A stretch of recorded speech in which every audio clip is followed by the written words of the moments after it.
postdoc in Tours, and he will talk today about the superdiffusion transition for a noisy harmonic chain subject to a magnetic field. Please, Gaëtan. Okay, thank you for the invitation. So if you have any question during the talk, don't hesitate to ask. So I'm going to talk about the work I did during my PhD under the supervision of Cédric Bernardin. So first, I will start by a short introduction to the different scales I will talk about. So the first scale is a microscopic scale. So at this scale, you have a huge number of particles, and each particle, the motion of each particle is given by the Newton's law, and the particles interact each other. So it is really complicated to describe the system due to the fact that there is a huge number of equations. So one way to understand this kind of model is to do what we call the kinetic limit, which means that you go from the microscopic scale to the mesoscopic scale. In this one, the system is described by a kinetic equation on the density F, where F of Txv is the probability for a particle, to be at time t in position x with velocity v. Okay, so here I just write a Boltzmann equation, since I will talk about Boltzmann equation, but there is a lot of kinetic equations. Okay, and this kinetic limit here is some kind of you do a zoom in the system, but I will precise this later. And here, as I said, in the mesoscopic scale, you have the time, you have the position, and you have the velocity. But in fact, what you want is a description only with time and position. So this is given by the macroscopic scale. And in this one, for example, you can think of a diffusion equation. Of course, there are a lot of macroscopic equation, but in this talk, I will talk about diffusion equation. So I just mentioned this. Okay, so you have microscopic, then mesoscopic, and then macroscopic scale.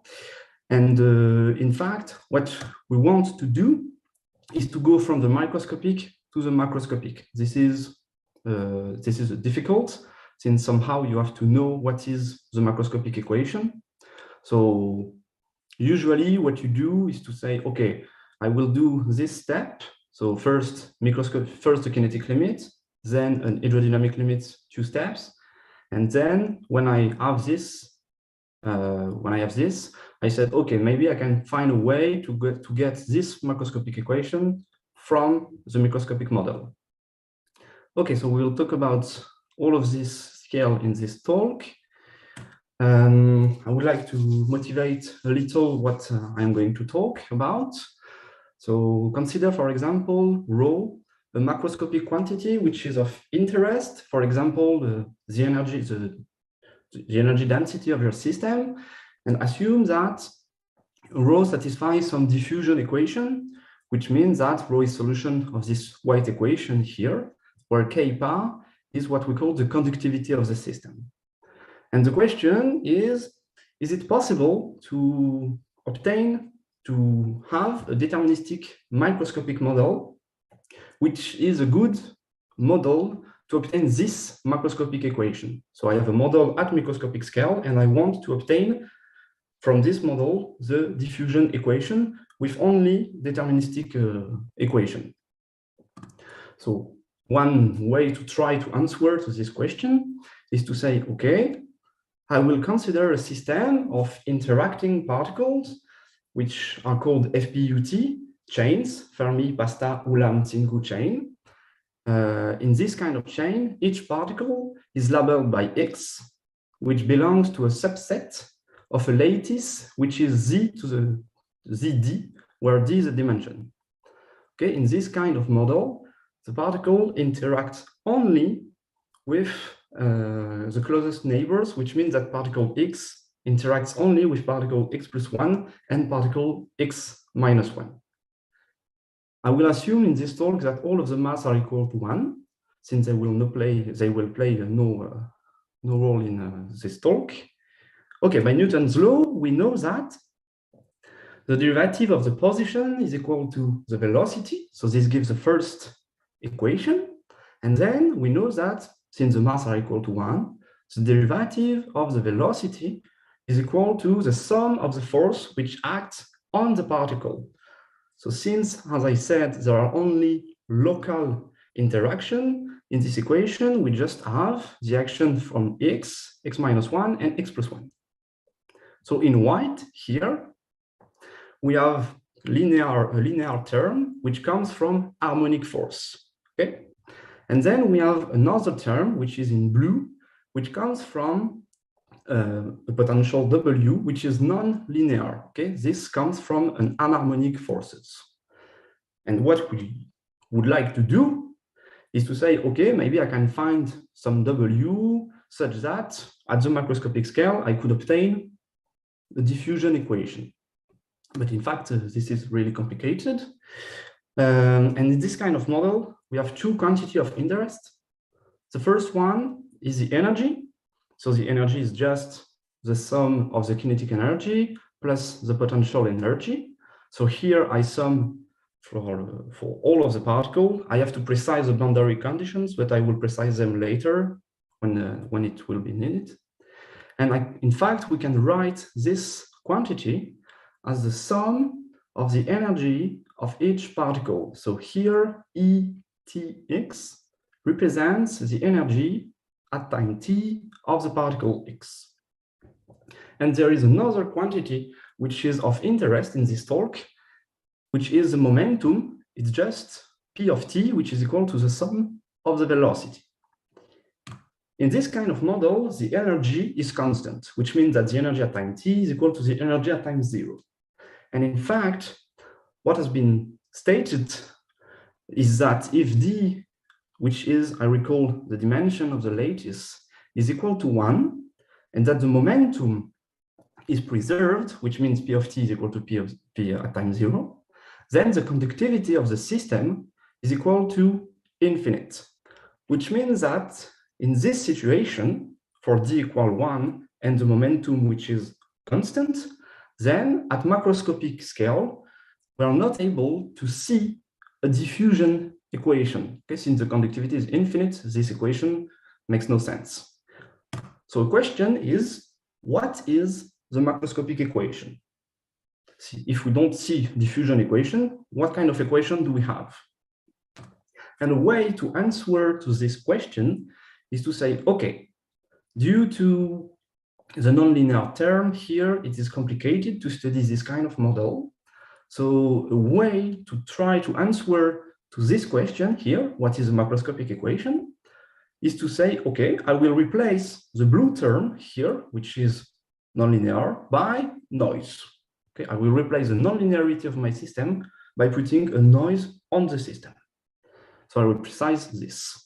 So in the following, we will try to answer to what kind of equation can we have at the macroscopic scale for this kind of model if we replace the anharmonicity by some noise. Okay. The model is the following. You consider an infinite number of particles. So the lattice here is Z. Okay.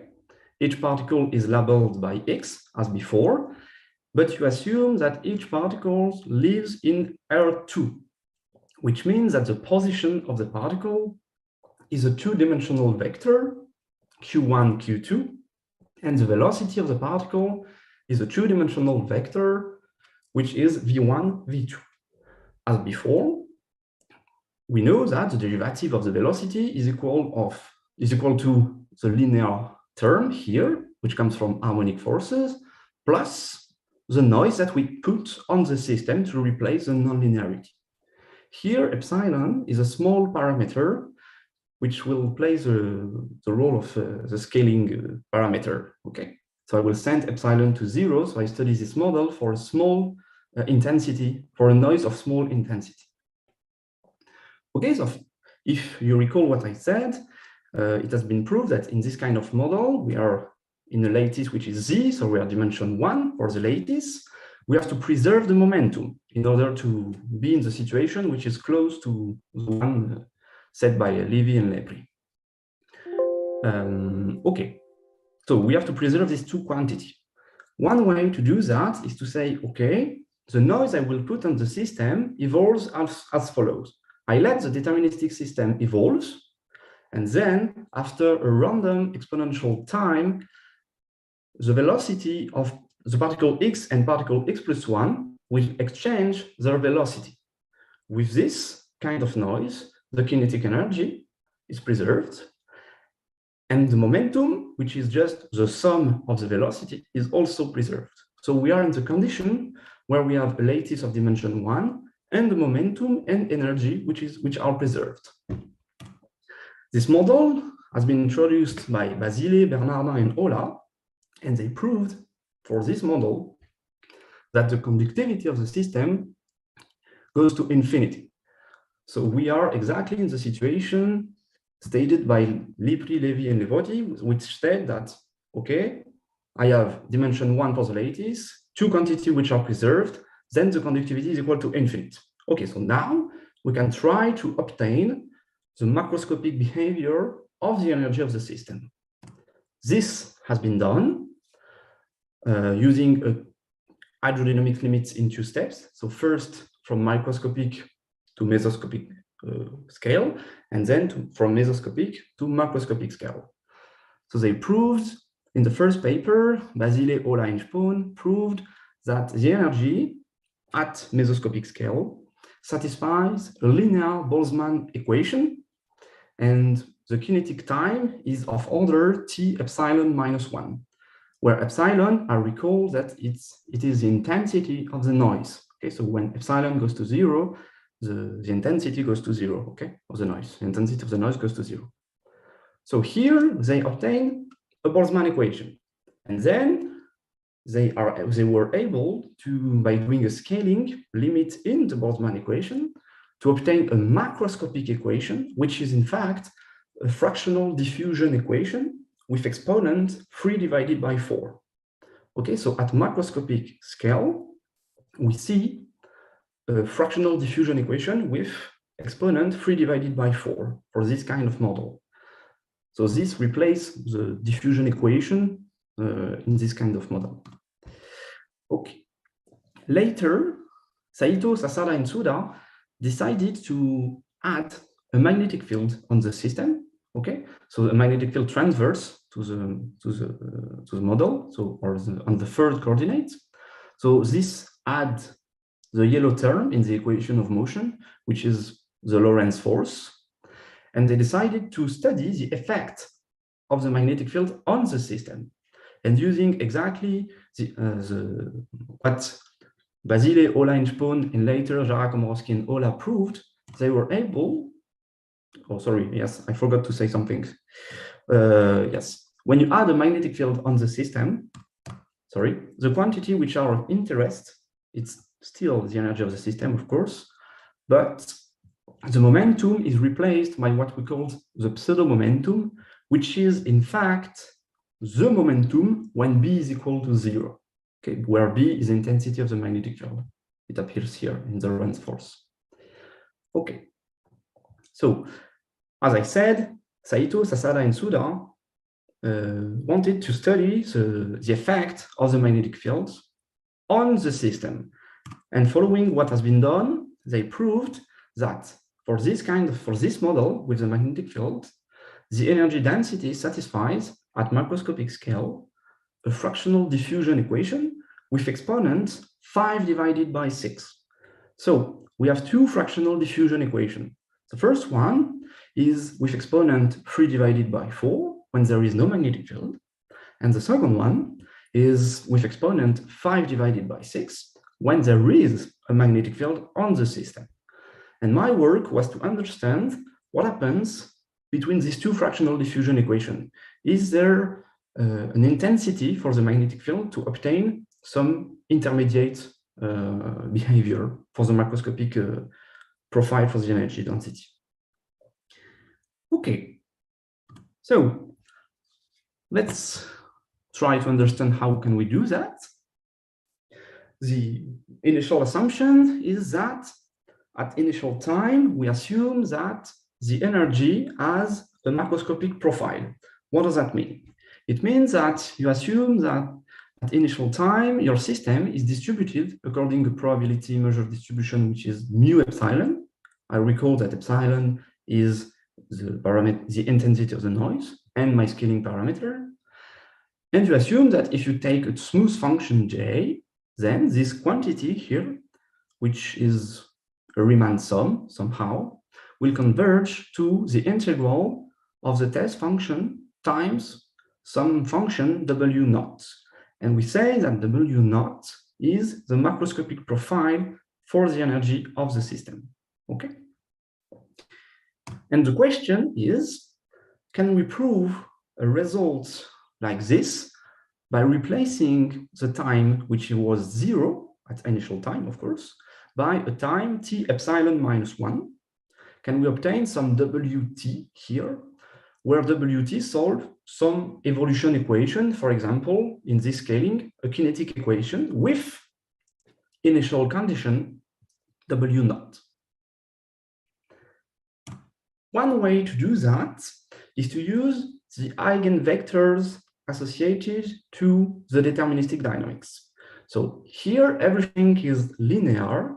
So instead of working in Z, we will work in the torus by using Fourier transform, and the system is infinite dimensional since we have an infinite number of particles, and psi1 k and psi2 k are the eigenvectors indexed by k, where k is the variable in the torus. And since they are the eigenvectors associated to the deterministic dynamics, in fact, they are function of the position and the velocity. So I can study them according to the noisy system. Okay, so when I put psi1 tk, I study the dynamics, I study psi k according to the dynamics, okay, the noisy dynamics. So why are we studying, why do I introduce psi1 and psi2? Is because in fact, we want to study the behavior of the energy, and there is a strong relation between the psi1, psi2, and the energy of the system, and the relation is this one. In fact, the sum of the L2 norm of psi1 and psi2 is equal to the energy of the system, okay? So somehow, in order to understand the behavior of the energy of our system, we have to understand the behavior of psi1 and psi2. To do that, we use a tool which is defined, which is the Wigner's distribution. So this function W epsilon here, it's a two-dimensional vector since we have two eigenvectors, psi1, psi2, two family of eigenvectors, more precisely. So W epsilon is defined on the interval 0, capital T, with value in S times S prime, where S is the Schwarz space for the function defined on the torus T times R.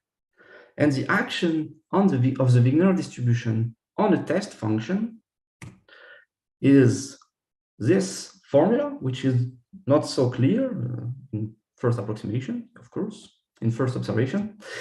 So, okay. Here, the notation here, mat call F of Ji is just the continuous Fourier transform of the test function, okay?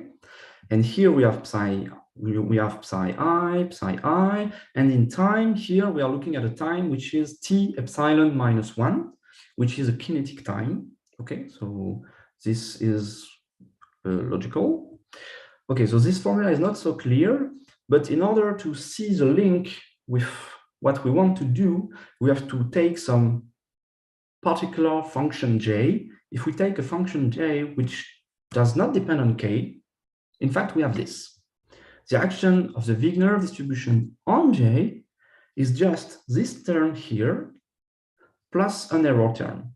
And in fact, this white term here is exactly what we want to study in the yellow equation here, okay?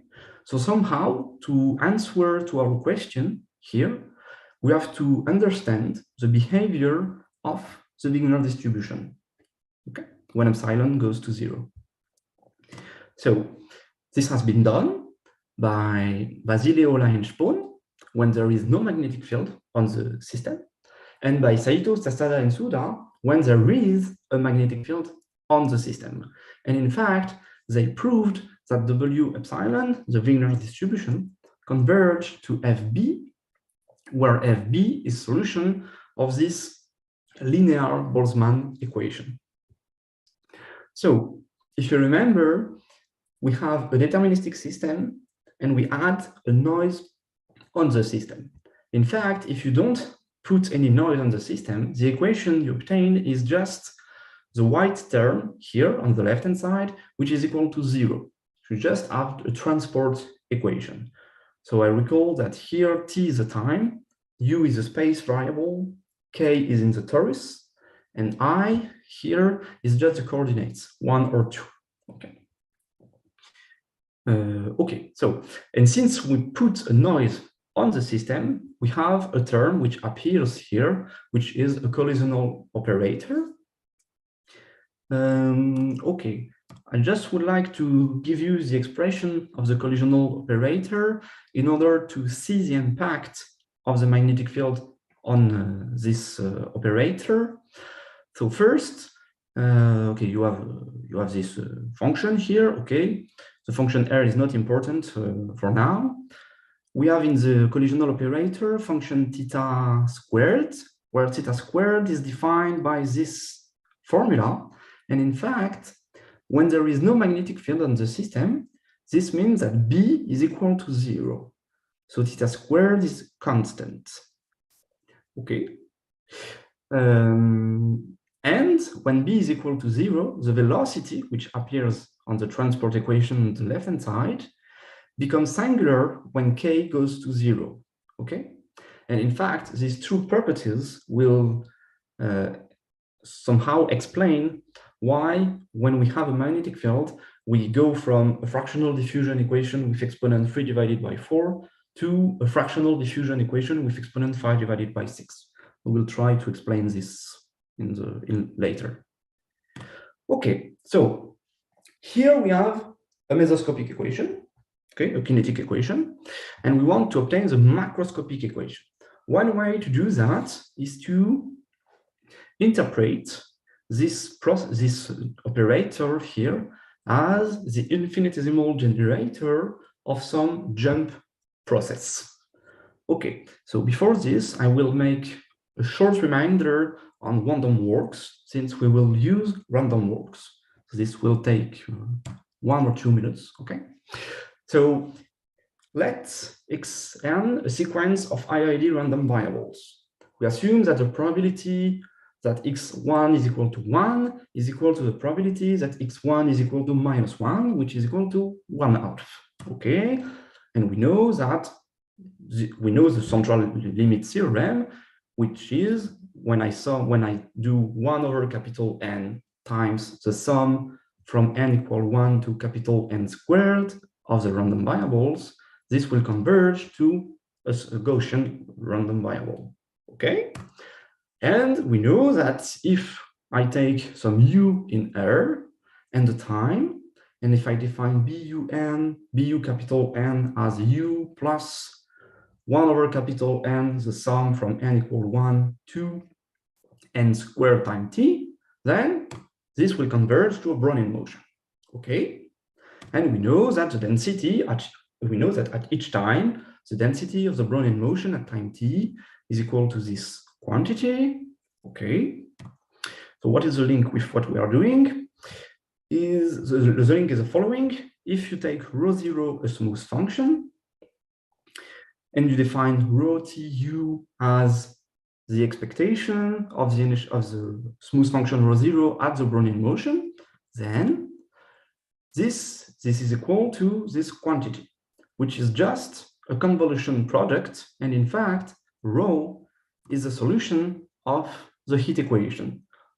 Okay, so somehow the Brownian motion induces some diffusion. But in our model, we will not have diffusion. We will have some fractional diffusion equation.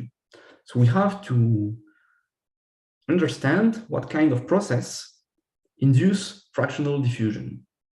And in fact, this kind of process are Levy process. So Levy process, we can describe it as follow. Let's alpha be a positive number in 1, 2. Okay. And sigma a measure such that the density of sigma is 1 over r to the power of alpha plus 1. Okay. Then I did exactly the same thing as before. I take a sequence of IID random variables such that the probability that x1 is bigger than r is equal to the measure of the interval r infinity by the measure sigma. Because this is equal to 1 over r to the power of alpha. Okay.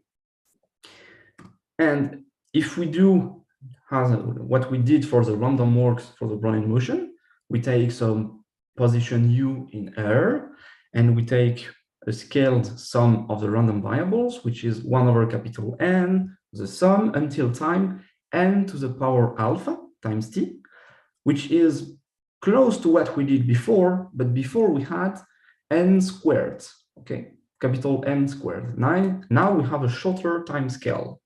In fact, YUN will converge in some sense to a Levy process on R, which starts from U, the position which is here, which measures sigma. And the fact that sigma appears here is due to the fact that we have alpha here and spoiler, sorry. So we have alpha here and sigma is the measure associated to alpha in this way. Okay. And as before, we can define rho TU as the expectation of some smooth function on the Levy process y, as we did for the Brownian motion. Before we had the diffusion equation, now we have a fractional diffusion equation with exponent, which is alpha divided by 2, where alpha, I recall, is the alpha of the measure sigma. Okay, so somehow, if we have a fractional diffusion equation, somewhere is hiding, somewhere a Levy process is hiding. Okay, and in our model that we are studying, we have 2 fractional diffusion equations. So somehow we have to obtain 2 Levy, we have to find 2 Levy process. Okay. So just a short reminder, we have a kinetic equation. We have a kinetic equation, and we want to obtain is asymptotic behavior. We want to make a scaling. Okay. Okay, so the operator LB is defined as follows, but I don't like this expression. We can obtain a new expression by playing with the function inside the integral. And in fact, we can write this operator as a positive term, lambda b minus 1, times this sum, where PB is a probability probability transition operator. Okay, so this is the infinitesimal generator of some jump process. And this jump process, I call it KBIB, where KB is in the torus and IB is either 1 or 2. And this process is really simple to understand how it works. It starts from an initial value, which is Ki, and then the process waits a time of mean lambda b, and then the process will go from Ki to K prime j with probability PB. And then when we have this interpretation of LB, we can make an interpretation of the equation which is here. On the left-hand side, we have a transport equation. So the particle starts from u with a velocity which is equal to this term. Okay, then the particle will move, will do a transport, I will have a transport behavior, and after a random exponential time of mean lambda b, the velocity of the particle will change from vk to vk prime with probability given by pb.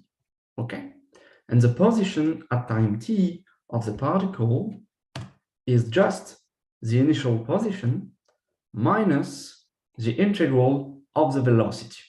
If you assume that the velocity is constant, then this quantity here is just u minus t times the velocity, and this is a solution of the transport equation, which is on the left-hand side. Yes. Okay. So the position is just initial position minus integral of the velocity.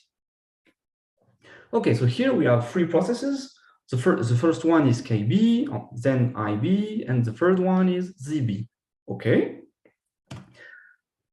Then, by using Dinkin's formula, we can write the solution of the Boltzmann equation here as the expectation of the initial condition of the three processes. This is exactly what we had for the diffusion equation, for the heat equation, sorry. So if you remember, when we had the heat equation, the solution was given by the expectation of F0 on the Brownian motion. Here, it's exactly the same thing. In fact, this operator here is the infinitesimal generator of the three processes which are here. This is why we obtain it in the solution. Okay, so now we have a semi-explicit formula for FB. And we want to understand its behavior. Okay, so the first thing to do is to understand the behavior of the position of the particle. So we'll start by studying ZB. So ZB is just u minus the integral of the velocity. But in fact, the integral of the velocity is not so complicated because the velocity is constant between, so you start with a velocity and then you will wait during a random exponential time before you change the velocity. So in fact, this integral is just the sum of the time that you have to wait, which are here, times the velocity you have when you wait, which is this quantity. Here, tau n minus 1 is just an exponential law with parameter 1. Okay, so here it represents the time you wait times the velocity you have. And here nt is just the number of jumps you made until time t. Okay, so somehow this expression here, we can, when we see it, we think of as is the sum of random variables. Okay, so we hope that if we make a good scaling, we can obtain is asymptotic behavior. So we will define the Levy process, YB, which is defined as follows, with Levy measure nu b, where nu b is either this quantity, 1 over r to the power of 3 divided by 2 plus 1, if b is equal to 0. So this will give us the fractional Laplacian with exponent 3 divided by 4. Or if b is not equal to 0, which means that you have a magnetic field on the system, then the density is 1 over r to the power of 5 divided by 3 plus 1. And this will give us the fractional Laplacian with exponent 5 divided by 6. So, okay. In fact, we can compute explicitly the invariant measure of the Markov chain KB-IB. This Markov chain is just the body of the Markov process. Okay, just the value taken at each time. Okay, so we can compute explicitly the invariant measure, and what you can prove is that when you look at the tails of the invariant distribution, if you rescale it correctly, this will converge to the measure of the interval r infinity by the measure nu b, which is just 1 over r to the power of alpha b, where alpha b is 5 divided by 3 if we have a magnetic field, and 3 divided by 2 if we don't have any magnetic field. Okay, and the scaling here is just n to the power of alpha b, which is here. Okay, so if I will scale correctly the invariant measure, the tails of the invariant measure, I converge to this distribution.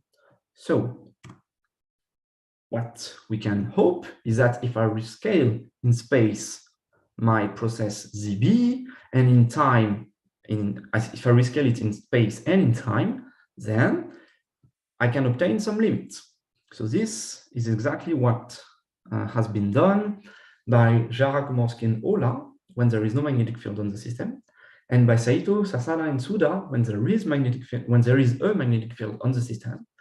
They proved that if you rescale it in space and in time, it will converge to a Levy process YB, where YB is the process which is defined here. Okay. Okay, we have time. Good. Okay. So we have a Boltzmann equation. We have a semi-explicit formula for the solution of this Boltzmann equation. And we know that if I rescale in space and in time the position of the particle, it will converge to some Levy process, which is defined in this way. So we have everything to conclude, and Jara, Komorowski, and Ola, when there is no magnetic field, and Saito, Sasada, and Suda, when there is a magnetic field, proved that if we rescale FB, which is the solution of the Boltzmann equation, in time and in space, it will converge to rho B, where rho B is the solution of the fractional diffusion equation with exponent alpha b divided by 2, which is either phi divided by 6 if you have a magnetic field, and or 3 divided by 4 if you don't have any magnetic field on the system. Okay. Okay. So before I introduce what I did, I would like to just make a short summary of what I presented until now. So the initial assumption was I assume that at initial time, the energy of the system has a macroscopic profile, which somehow is this assumption. And the question was, can we obtain an equation for WT, okay, for the density of energy at each time? And the answer is yes, we can obtain an equation. And this equation is this fractional diffusion equation. But here, what I presented here is just, I am at macroscopic scale, I go to the mesoscopic scale, which is the Boltzmann equation, and then I obtain the fractional diffusion equation. So this is 2 steps.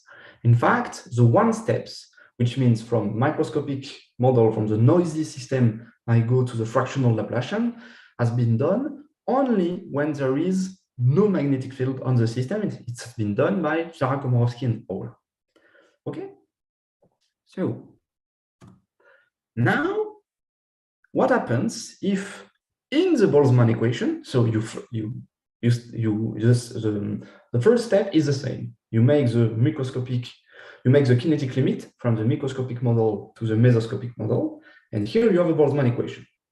And then you say, okay, in this Boltzmann equation, I replace the intensity of the magnetic field B by Bn, which is some value B, which is not equal to 0, times n to the power of minus delta, where n is my scaling parameter. Formally, if delta is equal to 0, this means that I have a constant magnetic field. So I should recover the fractional diffusion equation with exponent 5 divided by 6. And if delta is really, really big, formally equal to infinity, then I have no magnetic field in the Boltzmann equation, so I should obtain the fractional diffusion equation with exponent 3 divided by 4. And somewhere in the middle, from 0 to infinity, maybe I am able to obtain something else. Okay? Okay. So now I just recall the Boltzmann equation. I replace B by Bn everywhere. Okay, so this is just the same equation, but I replace B. And then I will define a new Levy process I will define y delta, the Levy process with Levy measure nu delta, which with density, which is equal to this quantity. So if delta is big enough, which means delta strictly larger than 1/2. So this is not so big. But if delta is strictly larger than 1/2, the density of the measure nu delta is 1/r to the power of 3 divided by 2 plus 1. So this is the density which will give me the fractional Laplacian with exponent 3 divided by 4.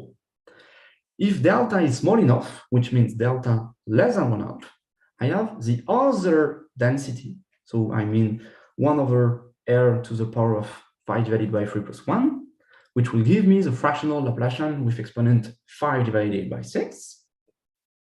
And if delta is equal to 1/2, I have something else. I have a function hb. So here b is just the b which is here, okay? So I have a function hb, which is not the density of a stable Levy process, okay? So this is hb is not 1/r to the power of some alpha. This is not true, this, okay? So then you know what happens. You interpret again the position of the particle as a random walks. And since you can obtain the invariant measure, what you can prove is that if you rescale in space as before, 1/N, and in time, the rescaling is n to the power of alpha delta, where alpha delta is defined here. I will explain it in a few seconds. Then, if you rescale the ZBN correctly, it will converge to a Levy process, yu delta, which is defined here. Okay, so for a value of delta, you recover the previous one. For some value, you recover the other Levy process that we had. And for one value of delta, you have something else. So the exponent you have to do in the scaling in time is given by alpha delta. And if you observe that alpha delta is equal to 5 minus delta divided by 3 if delta is small. So if delta is equal to 0, we recover 5 divided by 3, which was the exponent obtained by Saito, Sasada, and Suda for this system with a constant magnetic field. And if delta is large enough, which means delta larger or equal to 1/2, then alpha delta is equal to 3 divided by 2, which is the scaling obtained by Jara, Komorowski, and Ola.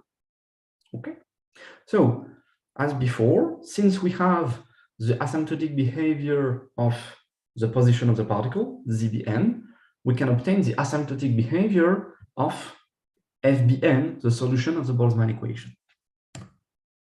So I recall that FBN is just the expectation of the initial condition at the free processes. We will define an operator, L delta, which is either the fractional Laplacian with exponent 3 divided by 4 if delta is strictly larger than 1/2, or the fractional Laplacian with exponent 5 divided by 6 if delta is less than 1/2, or something else if delta is equal to 1/2. I have the expression of dB, of course. I can show you after if you want. Okay, and then you define C delta, a positive constant that you can have explicitly, but it will depend on the value of delta. And you define rho delta as a solution of this equation. So the derivative of rho delta is just equal to C delta, the constant, times the operator L delta, which is here, applied on rho delta. So either you have a fractional Laplacian, either the other one, or something else. Good. What you can prove is that if you rescale in time and in space, FBN will converge to rho delta. Okay. But I know this is a little bit complicated like this. So we are going to make a picture. So here on this axis, which is horizontal axis, you have the value of delta. And here you have the times scaling exponent, which is the alpha delta just here. Okay. In fact, this happens when delta is between 0 and 1/2, the exponent is equal to 5 minus delta divided by 3, and you have the fractional Laplacian with exponent 5 divided by 6. When delta is larger or equal to 1/2, the scaling is 3 divided by 2. But if delta is strictly larger than 1/2, you have the fractional Laplacian with exponent 3 divided by 4. And if delta is equal to 1/2, you have something else, which is not the generator of a non-stable, which is the generator of a non-stable Levy process. So observe that, in fact, the scaling alpha delta is continuous in delta, since for delta equal 1/2, this quantity is equal to 3 divided by 2, but it's not derivable in delta equal 1/2. Okay, so now, an interesting question is what happens if I play with B? So the intensity of the magnetic field was B times n to the power of minus delta. And what we proved here is that when I send n to infinity, I obtain this picture. Okay, but then what happens if I send B to 0 or to infinity? Is it possible to recover the two other fractional Laplacian? The answer is yes. When you send B to 0, dB will converge in some sense to the fractional Laplacian with exponent 3 divided by 4.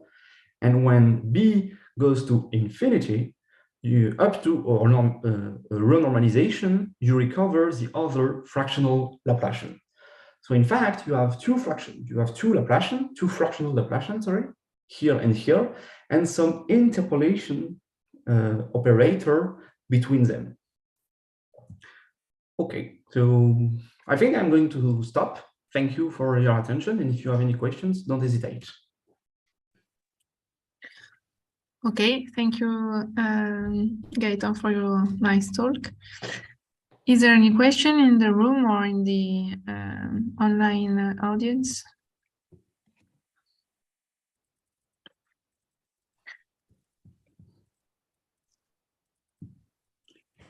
Can you hear me? Yes.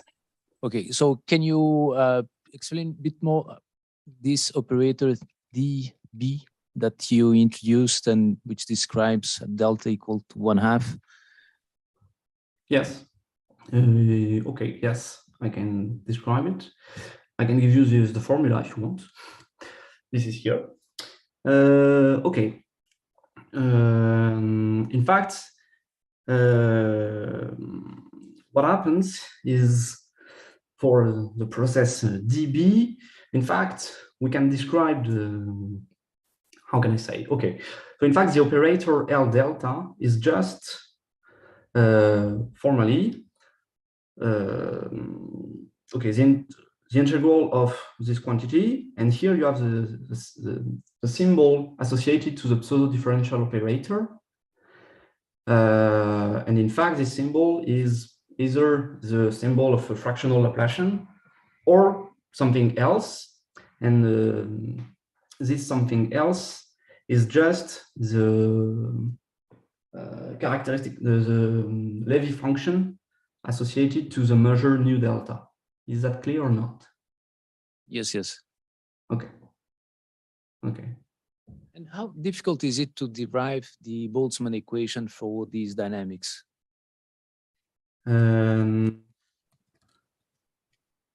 How is it difficult to obtain this equation, you mean? Yeah. Yes.